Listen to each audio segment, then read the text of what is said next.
Hello and welcome back to the wonderful, but sometimes not so wonderful, world of custom maps in Payday 2. Last time I had no idea what I was doing and attempted to pick maps that would be interesting. This time I also have no idea what I'm doing, but I was suggested maps in comments, Discord DMs, and through stream chat. All links to the maps will be in the description if you want to try them, and also I will be using the same grading scale as last time. Check out the last custom maps video to see how it works, or you can just look at random letters and numbers I give to things if that's your vibe. I'm not gonna judge. For the thumbnail of the first custom maps video, I thought I'd put myself in the backrooms because I thought it'd be funny. What I didn't know is that there's an actual backrooms map. So here we are, the backrooms. There's not much to actually talk about here. There aren't any objectives and no enemies spawn. It's just permanently repeating hallways. That's cool, I guess. But after 30 seconds, you've gotten everything out of the map you can.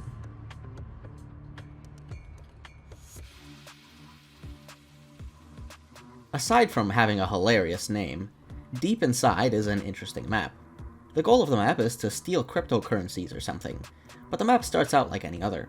The first objective, at least in Loud, is a long drill. This is kind of lame, but the map did imply that there was a saw I could find to get into this building faster.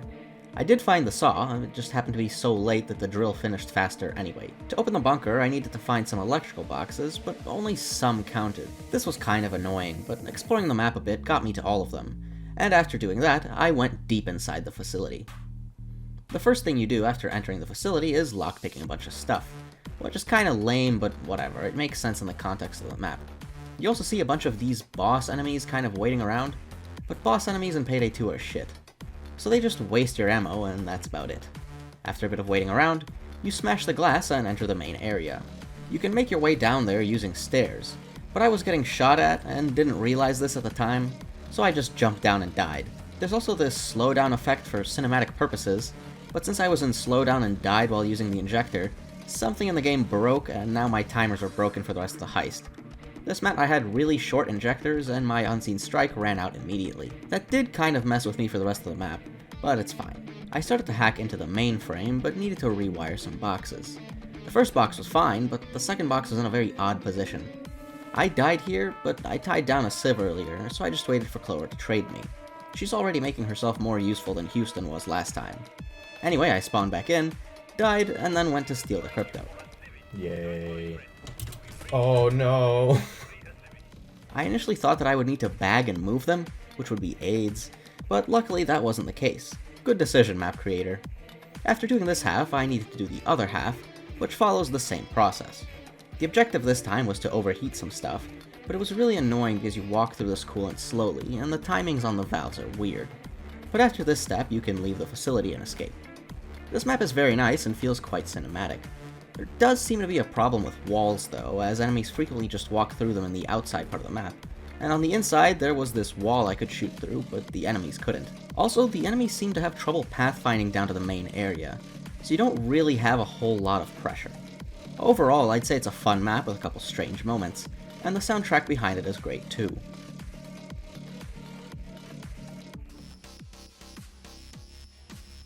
This is a map by the same creator as Deep Inside, so I was expecting California Heat to be quite good. It didn't really live up to my expectations, and I'm sure you'll see why starting from the very first objective.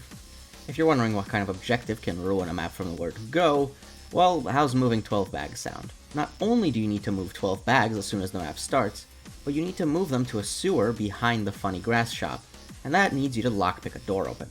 You also need to interact with some of the kush before you can pick it up as a bag, and yeah, this objective just sucks. It doesn't really get better after this, because you need to go burn down the Mary Jane plantation. To do this, you run around the streets looking for convenient gas cans, which you then put on the ganja plants to burn them down. There's a bunch of buildings on this street, but you can't actually go in them, and I think that's a missed opportunity.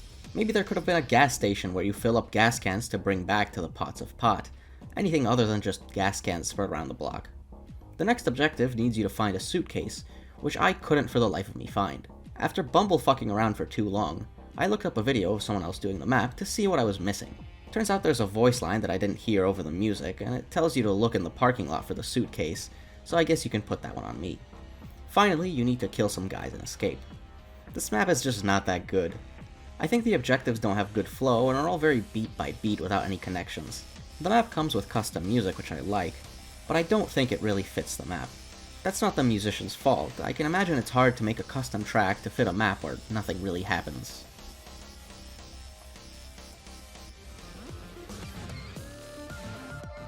This map starts with a closed-off train card asking you to go outside. After choosing a door, you need to wait by a safe until it opens and then secure the stuff inside. This is a very simple concept, but that doesn't mean it's bad. As the map started, I noticed there were no heavies, which actually turned out to be a blessing in disguise. This map is from the same creator as the First World Tower map from the last Custom Maps video, and I assume that the last train has the same issues as that one, which is to say enemy spawns don't scale.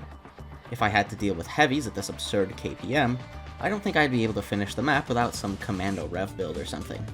I was having quite a hard time keeping up with my build, but after I tried throwing a flash, the game crashed and gave me a chance to switch to a Kimbo SMG hacker. After you secure the bags, another safe appears on the other side of the train.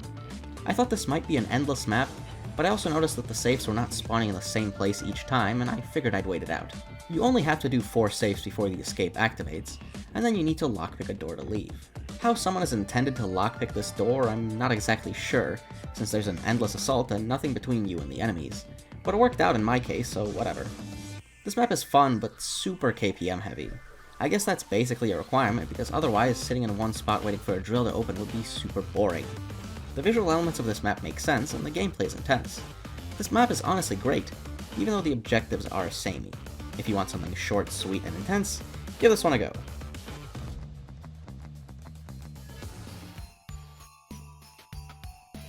The Late Holiday Special is a joke map that my stream chat told me to play. You're required to break into Santa's workshop and steal shit, I guess, and critiquing the map is kind of pointless. You may be surprised to find out that this isn't a very good objective, but it's not really meant to be. When you see it for the first time, it's quite funny, and that's how a lot of this map is. You can get arrested by the snowmen, the elves are squashed to be short, and tying down the reindeer means putting rubber bands around cow cutout legs. This part is not random, which I thought it was on stream for a while, for some reason, and also it plays copyrighted music. Ask me how I know. It's a nice map to play once for a laugh, but an awful lot of it is just waiting around, and the enemies seem to struggle to pathfind down to you anyway.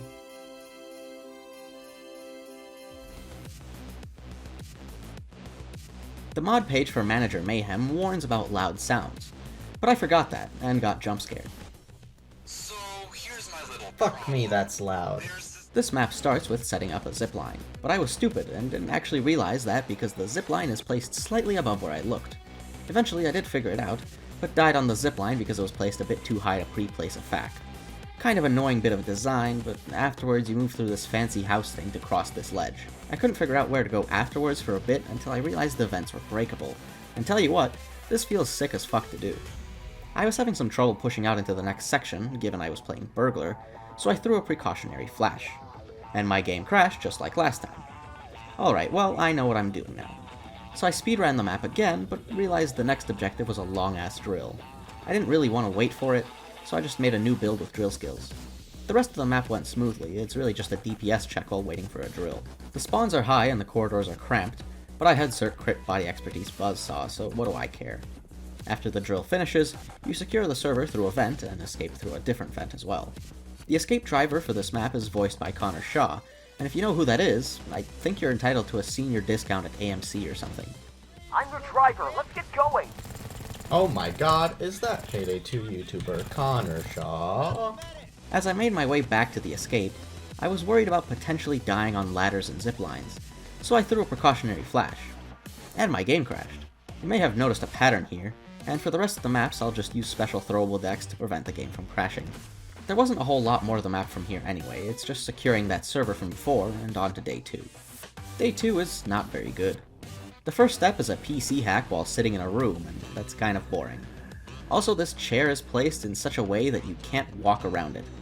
After the hack finishes, you need to escort the manager. Unlike the other escorts in this game, you need to actually tie up the manager and have him follow you. This part of the map has an endless assault and also a point of no return. If you're wondering how I brought a manager across this area while under heavy fire, and also being banned from using my flashes, well, the answer is not very cleanly. Bring the manager to the elevator, and that's it. Day 1 has a nice layout, but there's not a whole lot to do, and Day 2 doesn't really feel like it should exist. Honestly, it could be tacked onto the end of day 1 in a separate building, and it would be much better. A day this short and with these types of objectives doesn't really need to be a day on its own.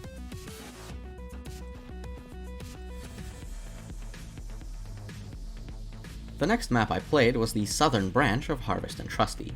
This is a map I remember seeing a fair amount of playthroughs on back in the day, but I never really tried it. It's made by the same person behind Hardware Store, which also got a lot of plays, so I was looking forward to this one. The map itself is really well made and super detailed. It's basically just a twist on the standard bank heist. However, I think that's also the biggest flaw of the map. If you're working with bank heists, at the end of the day, it's still bank heist. You wait for a drill and then you secure some bags. This vault was also electrocuted, and when I went to the roof to turn off the power, well, the keycard I had didn't work. It also didn't open the security room, so I have no idea what this bootleg keycard I picked up was. What is this card for? Anyway, wait for the drill, wait for another drill, secure loot in the helicopter. Like I said, the layout of this map is amazing, and the idea of remixing heists is cool. It's just that remixing bank heists still leaves you with no real objectives to do. The soundtrack is nice though, and there are more enemy spawns than on regular bank heist, so at least it wasn't too boring to wait for the drill.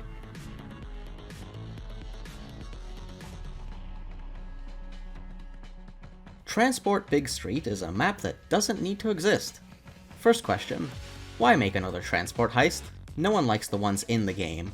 I don't think we need more. Second off, I can't tell if this map is a joke or not, but I think it's trying to be serious. My guess is the creator just doesn't speak English, which I can't fault them for. If I needed to make a map in a language I didn't speak, I don't imagine I'd do any better. What I can fault the creator for is on the map itself. I'm not exaggerating when I say this map is borderline unplayable. The first objective requires you to run over 100 meters to a truck, and then fucking back. Have fun if you aren't wearing a suit. Now go back and take the Minajay. Make sure that he's safe. Are you fucking kidding me? No interruption. And then you need to escort a manager to the truck. Why is... just... what exactly was the thought process here? This is a stupid fucking objective, and only gets stupider with the fact that your game can straight up end immediately. This manager has COVID-19 or something, because if you get too close to him, the map just ends. Also, if your team AI gets too close to him, the map just ends. Also, if your converts get too close to him, the map just ends. But not the cops. Go figure. I turned off my Cloverbot and tried again. Apparently, you can also shoot and kill the manager, which is an awesome feature.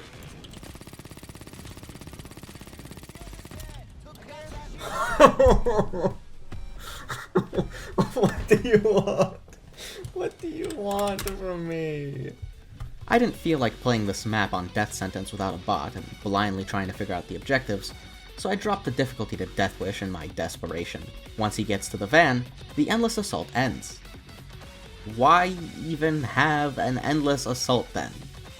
Punch in the code and start the drill to the van. I don't really understand why we need a code if we're gonna drill anyway, but this isn't the first thing to confuse me about this map's design, and it certainly isn't the last. After the drill finishes, you need to wait for the escape van to show up, but there's a problem. The traffic lights are red. Oh no. And we need to hack them so they turn green. Because the Payday 2 escape driver is known for following driving rules strictly, of course. And also, I feel like by the time these hacks are finished, the lights would have turned green already because they kind of do that. Anyway, these laptops that are scattered on the side of some random fucking street need to all be hacked. But one of them has a problem. I need to drill into this random box on the side of a road to press a random button to make the laptop work. Does that make sense to you? Me neither. After you do that, you need to drill a wall because, well, your guess is as good as mine. The voice lines in this map play in such a weird way where, if you're not next to them, you don't actually hear them. So I have literally no idea what this drill is for. I sped up time because I'm not just gonna sit here, and for that, I failed the map. Huh? Why? Well, apparently, if the enemies move the bags to a random point in the street, you just fail. I tried again, this time guarding the stupid fucking bags. During this run, I began to plot my strategy for being this dumpster fire on Death Sentence, and my initial thought was that I'm just gonna sentry glitch this. While looking around for spots, I found that you can soft lock yourself in this truck spot, which is just amazing. Really shows the extent of the testing this map has. Oh, I trapped myself. Why is this here? After the drill, you get to hack another PC on the side of the street, but it stops halfway through, and you need to search through car trunks to find a laptop that you can hack to fix the PC. If this sounds completely asinine to you, congrats, you get a scratch and sniff sticker. It smells like lead, maybe don't sniff it too much. Anyway, once you finish that, you're allowed to secure the bags. Go fast though, because there's a point of no return. I found a golf cart while exploring for sentry spots, so I at least had a vehicle to move all these bags alone. And I also found out that the place where it spawns makes you almost invincible. So here's how the strategy for Death Sentence goes. Run to the van and back, run behind the golf cart, wait for the manager to hobble his way over to the van. Once the assault ends, place a drill and have it randomly be an auto-restarting drill. Sit behind the golf cart again. During fades, go out and hack PCs and whatever until the escape arrives, secure the bags, win.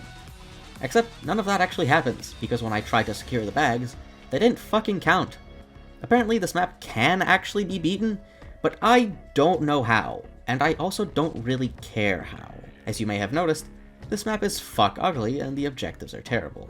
There's nothing here worth spending your time on, especially since it might not even be beatable for you. I don't know why this map exists, and it's not even the first map created by the creator, so I don't know why it's so shit. The big question is whether or not it's worse than Gensec Raid. Well, yeah, Gensec Raid might be utter garbage, but it's at least completable. However, Gensec Raid is still a bigger failure in my eyes because a lot of people worked on it, and it ended up how it did. On my last custom maps video, a couple people chimed in about some behind the scenes stuff for Gensec Raid, and apparently the testers and their feedback were just ignored. I can see how a one-person project turns into such a fuck-up, but that doesn't make it any less of a fuck-up.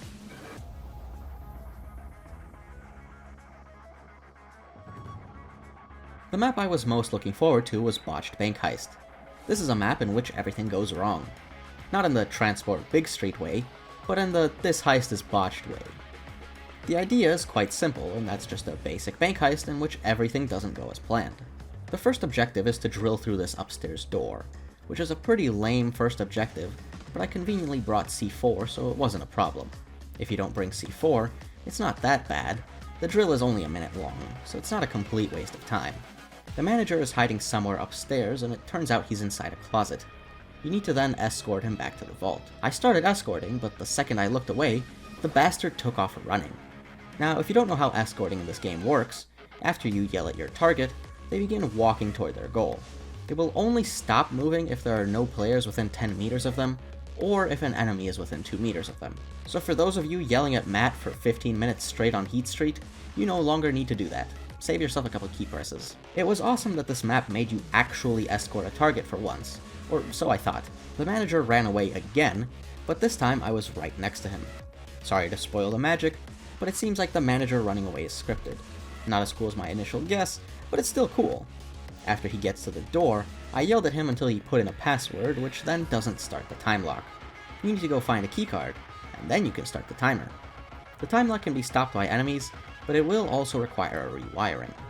This rewiring is more interactive than other rewires in the game, because you actually have to do something with the wires. The order you cut wires in is given by the time lock, and I just followed that order.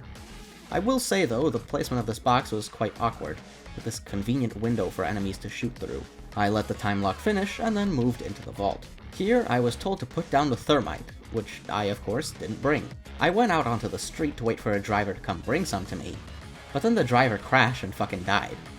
At this point, something killed Clover, and when I ran out to grab the thermite from the car, I got tased and died. So, starting again. This time, I wanted to see what would happen if I got the wires wrong, but to my surprise, nothing really happened. That was until I got into the vault and a turret spawned. I like how doing something wrong made the map harder, but turrets don't really do anything, especially since I had akimbo SMGs. After I placed the thermite and waited for it to burn through, the handle of the vault falls off, so a drill needs to go the rest of the way. Anyway, the vault opened, I secured the coins, and escaped. I really like this map. The objectives are well paced and unique, and the map layout is compact yet clean. I love how you can climb out of the vault through a different entrance, but the game doesn't really tell you that you can do that. It has an interesting bit of platforming, and rewards those who notice it can be climbed. Any faults of the map would honestly just be nitpicking, but I do have to say one thing that really annoyed me.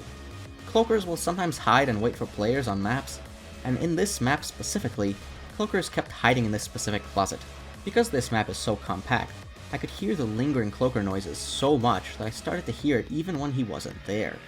The first time I saw the cloaker in this closet, it was funny, but every time after that, I just wanted to die.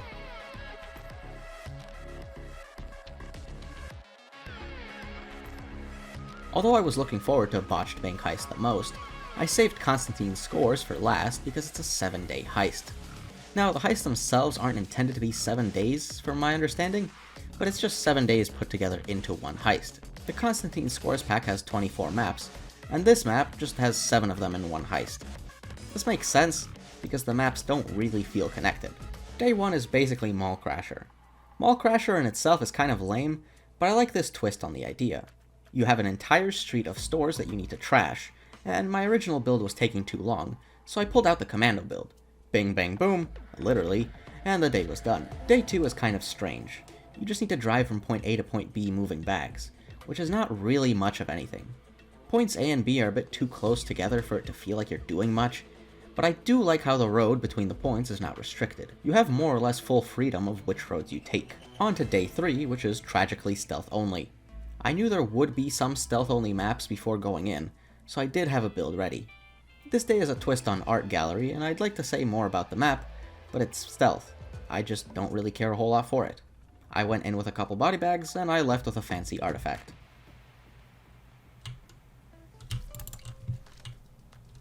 Sure, why not?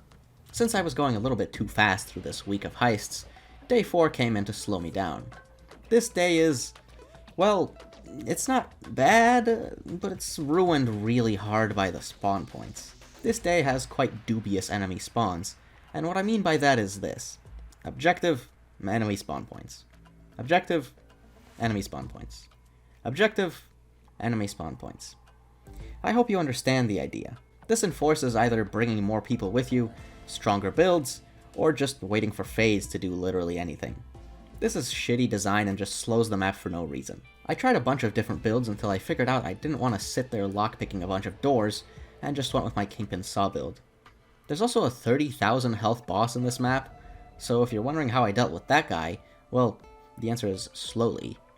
The weird elements of this map don't stop here, because a police helicopter pulls up and you need to break it. Seeing as I only had a sniper rifle, this was a complete fucking chore. And in the end, the helicopter just left before I even broke it, so why did it even come in the first place? You're good to go. Escape whenever you want to. Okay. Day 5 was a twist on Nightclub, and I really like this day. The first objective also has a bit of dubiosity to it, if that's a word, but everything after that is nice. Hacking 3 boxes that enemies constantly fuck with is really annoying, but I happened to bring C4 Hacker, so it worked out. After hacking those open, I went further into the club and got some C4 that I would use on the manager's office. To open the vault inside, I needed a keycard, so I did some parkour and then continued the map. I then needed another keycard, so I went to kill a boss guy. Yeah, boss enemies in Payday 2 are still shit. Luckily for me, a bunch of dozers spawned out of a dubious spawn point to kill the guy for me. Finally, I got into the vault and stole some money and then escaped through the back entrance. But since this entrance is here, it brings up a question. Why don't we come in through this entrance? Day 6 was Big Oil Day 1, but instead of waiting for drills to pick up a sheet of paper, you secure a bunch of bags. That's it. Nothing else to this one. The final day is about breaking into some facility to help a guy escape or something. Honestly, I wasn't really paying attention to the plot. This day really boils down to hack thing, move further. Hack thing, move further. After you find Diego, you walk him back to the front while he stumbles over, needing hits of adrenaline. Then get him onto the helicopter and get the fuck out. So a 7-day heist. How about that? Well, it's good that maps in vanilla don't go this long because it's honestly exhausting. Of the 2 total hours I spent on this map, about 40 minutes were spent trying to beat Day 4 without just going for an overpowered build. The maps themselves are fine, I guess, but on the precedent of it being a 7-day heist, it's just not very good. If I were to rank the days in order of best to worst, it would go 5 at the top, followed by 1, then 3 even though it's a stealth only, Day 7 is next, and Days 2 and 6 tie because they're both kind of empty, with Day 4 firmly at the bottom for being frustrating and annoying. All in all, I wouldn't recommend this map simply because of how long it takes. You have to sit down and play all 7 maps, but I usually only play 3 or 4 whenever I launch the game. By the end, I was exhausted and looking back on my experience, Well, it's just not that good. I also do have to mention that after I finished playing this map, I happened to check the mod page, in which someone reported a bug that the game was crashing from throwing a concussion. Remember earlier when I kept crashing from throwing flashes? Yeah, that was because of this map pack. It's kinda funny how that massive bug was left in, but it's even funnier that because I left this map for last, it caused me crashes long before I even played it.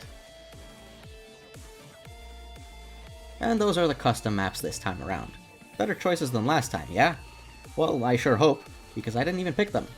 If I were to recommend any maps to play after this video, I'd say to 100% check out Botched Bank Heist, and if you're willing to deal with some bugs, Deep Inside is also a good experience. If you feel like just shooting some dudes, then The Last Train is also a good choice. Anyway, that's all I have for you, so see you next time.